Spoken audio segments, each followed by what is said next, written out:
I left Mexico. I went to Mobile Junior College, played with Cotton Fitzsimmons. I don't know if you remember him. He coached at Kansas State and then went on to, I don't know, Phoenix. And then I think he went to Atlanta and coached the Hawks. He coached my old buddy, Pete Maravich, and with the Hawks. And anyway, but I went to junior college out of high school and didn't, I don't know. I played a lot. I wasn't a starter, but I played as like the sixth man. I played every ball until I fouled out, which I always fouled out. But anyway, I quit after the first year and went in the Marine Corps.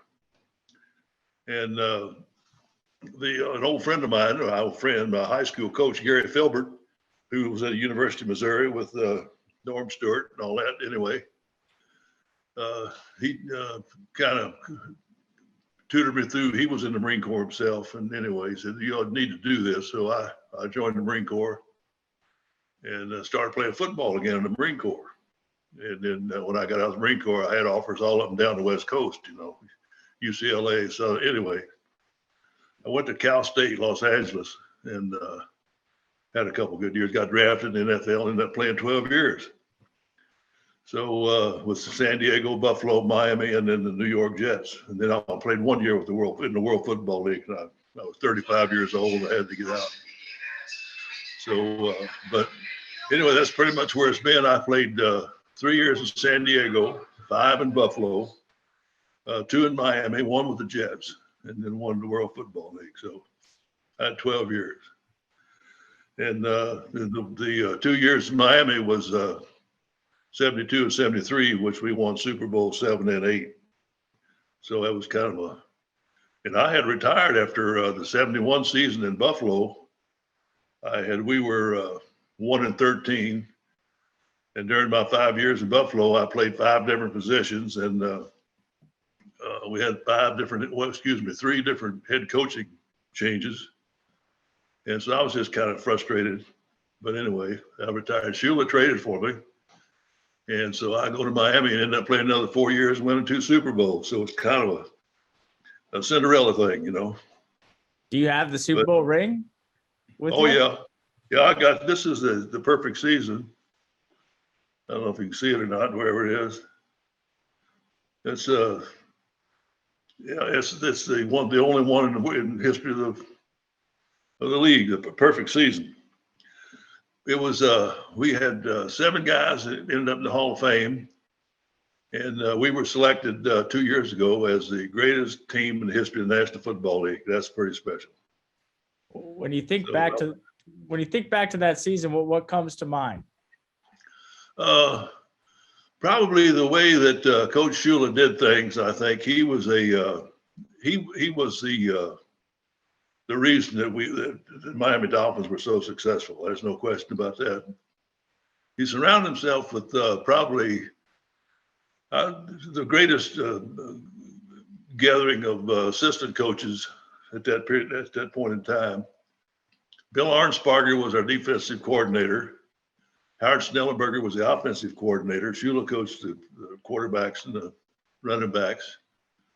Mo Scary was the defensive line coach, and Monty Clark was the offensive line coach. We didn't have 15 coaches back in them days, just anyway. And every one of them was committed to Shula's program.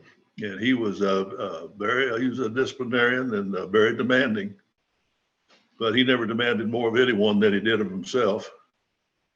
And we worked every day, day in and day out, and to be as good as we could be, and it proved. We never really blew anybody out, like 55-7. It was always 21-17 or 28-21, or we won in the fourth quarter, that's pretty much the way he planned it. His whole philosophy was that we're going to win because we're going to be in better shape. We're going to be better coached. We're going to have a better game plan, and we're not going to make mistakes. So we didn't have all the great football. They ended up being great, but at that time nobody knew much about them.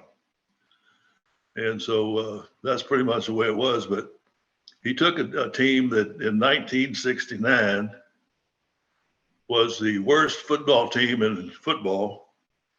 And in 1972 is the greatest team in the history of the league. So that pretty much sums it up. It was pretty much Don Shula. How did you become the long snapper after years of Oh, playing other positions? I played, Coach Filbert taught me how to snap a football in high school. And I snapped punts and field goals and extra points in the Marine Corps and college and all during my whole 12 years in the NFL. And being a long snapper was back in those days, today you can't hit the center. All right. Center can snap, long punts and you can't hit them. And back in those days, you could take his head off. And so I remember, like Dick Butkus used to line up off the ball about 3 yards. And when you had your head down, he'd try to get it timed just right, take a run and try to take your head off. And I told him, I said, "You cheaps." Anyway, we laughed at each other because he would take a shot at you when your head was down or when you was looking him in the eye. So, Butkus was a hell of a football player and a great guy too. But that's what I did. I played a lot. I played center and offensive tackle. I played defensive end. I played linebacker. And I started for 6 years out of the 12 years I played. But I didn't start in Miami. I started in San Diego and Buffalo. I didn't start in Miami. I was a backup to Jim Langer, who was a Hall of Fame center. And I played a lot. And but of course, snapped all the punts, field goals, and extra points. Was on the kickoff team, stuff like that, special teams. But I was just very fortunate to have the opportunity. And as I look back on it, it was really a fun time. What was it like growing up in Mexico, Missouri as a kid? What are your childhood memories there? I look back on it, and I've talked to a few of my old high school buddies in the past year or so. And I probably was so fortunate in growing up in Mexico. It's a small town, not near as big as Columbia. But it was really a great place to grow up. We only had two brickyards there, two brick plants, and that's pretty much where everybody worked. If you wasn't a farmer or a banker and so a lot of people work there, but there's not too much when you leave and try to come back to stay in Mexico. There just wasn't too much for me to do, so I got out. But Mexico is a wonderful, wonderful town. I love Mexico. I was really fortunate to be raised there. And we had a great, great basketball team. Our football team wasn't very good, but we had a great basketball team. Coach Gary Filbert was the catalyst of all that. So in total, did you just play basketball and football, or did you play other sports there too? No, I played basketball and football and track.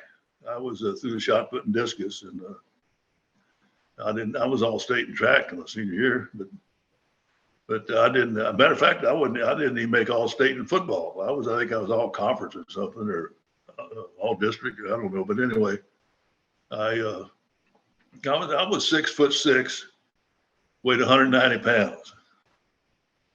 And Dan Devine was a coach at Missouri at that time. And they didn't even look at me. Everybody wants to go to the University of Missouri. That's the whole thing if you're from Missouri. But, I never had any offers or anything like that. It was funny. He ended up coaching in Green Bay, Dan Devine. And we were playing Green Bay, and we were on the field and warming up. And he comes up and says, "Howard, you from Mexico?" "Yes, sir."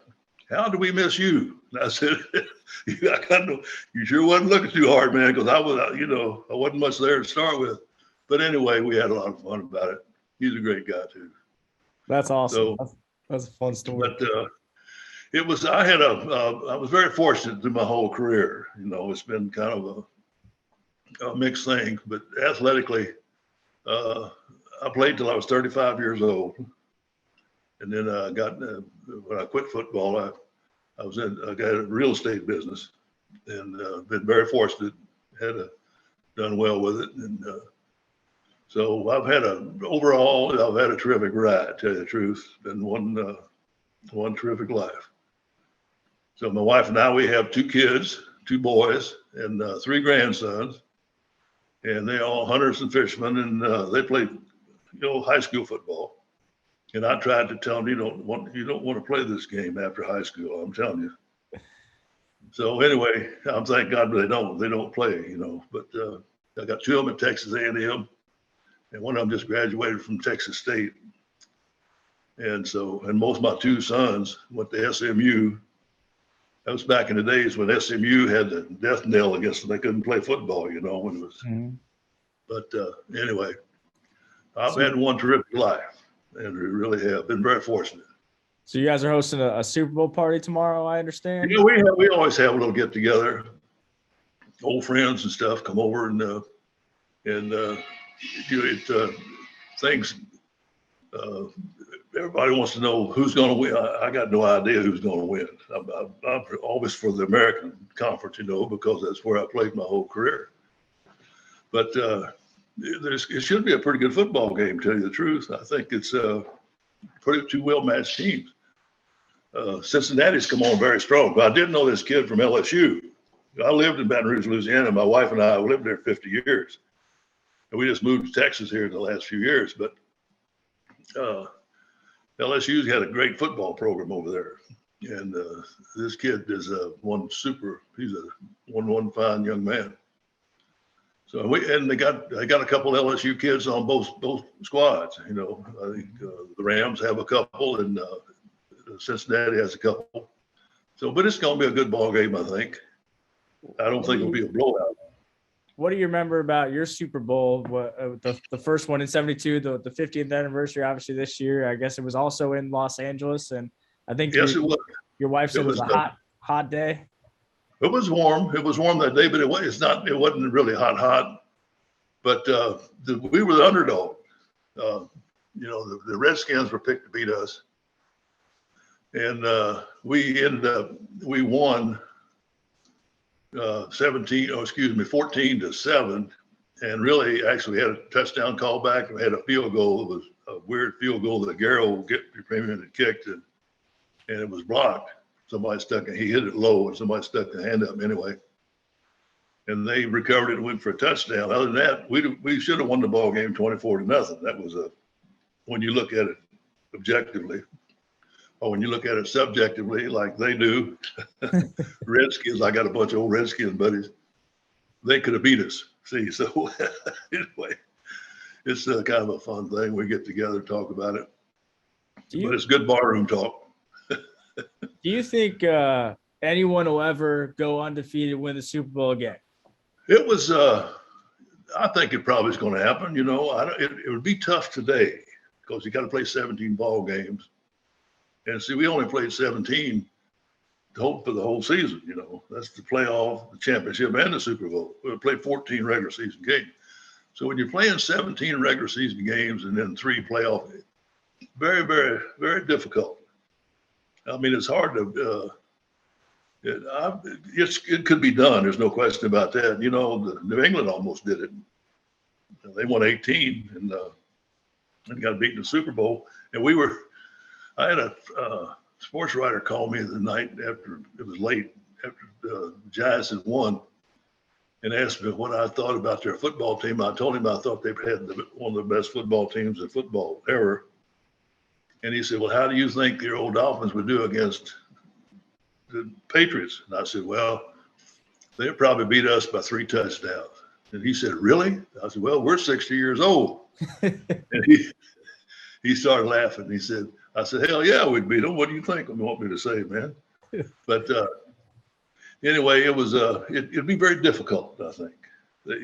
Of course, the kids today they're bigger, they're stronger, they're faster. And the rules they've changed a good bit in favor of I think for the good, because there's so many injuries, head injuries and stuff that's gone on in the past. So many old guys are just. I'm fortunate to have a little bit left. I'm 81, and so but most guys have having some serious problems with their head.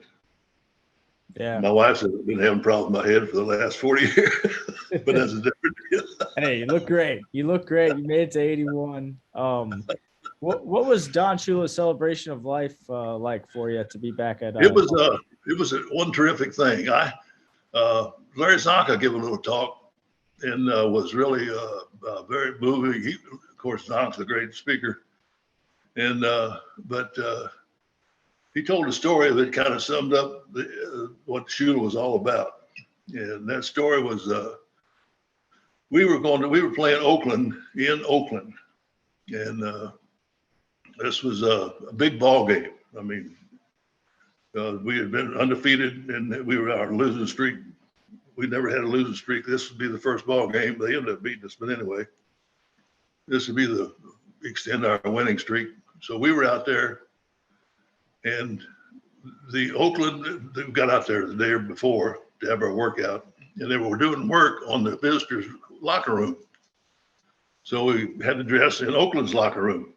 Well, while Oakland had worked out earlier that morning, and we come in about, I don't know, it was 1 o'clock. And Larry Zonka found it was a game plan, Oakland's game plan, and one of the guys had left in his locker. I don't know if you understand what a game plan is, but that's like in battle, you find the opponent's game plan, it's big time. I mean, you know exactly what you're going to do. Anyway, so he gave it to our offensive line coach and said, look, take this, look at this. So anyway, he takes it, and nobody ever says anything about it. So after the ball game, they beat us 12-7. After the ball game, we're coming back on the airplane, and they asked Monty Clark, our offensive line coach, what do you do with that game plan?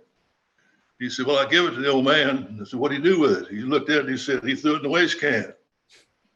He said, if we can't beat them fair, we ain't gonna beat them. That's Don Shula, and that's all there is to it. I mean, that's the way he was, and that's the way, it wouldn't have made any difference if it was a Super Bowl. That's the way he was. And so that kind of stuff rubbed off on all the guys, What was from the 72 Dolphins, I feel like we all know about Mercury Morris because he probably comes out the most. But what was he like? And when he comes out, Merck's a great guy. Merck's a very, very talented guy, very intelligent, and Merck's a talker. But he's not a antagonist by any means. He's just he's extremely intelligent, and he can back up pretty much everything he talks about.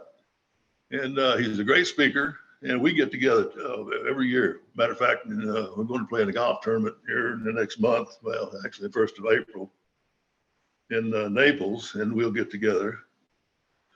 But he's one terrific guy. We talk all the time. Merck's he's a TV personality, a radio personality. He's a rapper. He's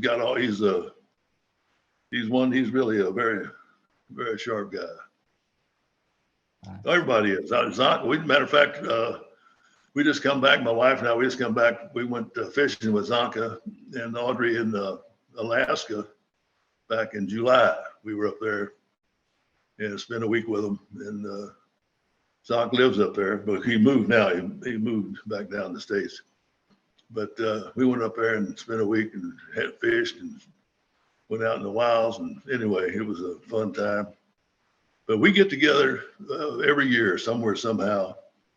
The guys who can get together, put it like that, There's a lot of guys who can't even, they don't even know what day it is.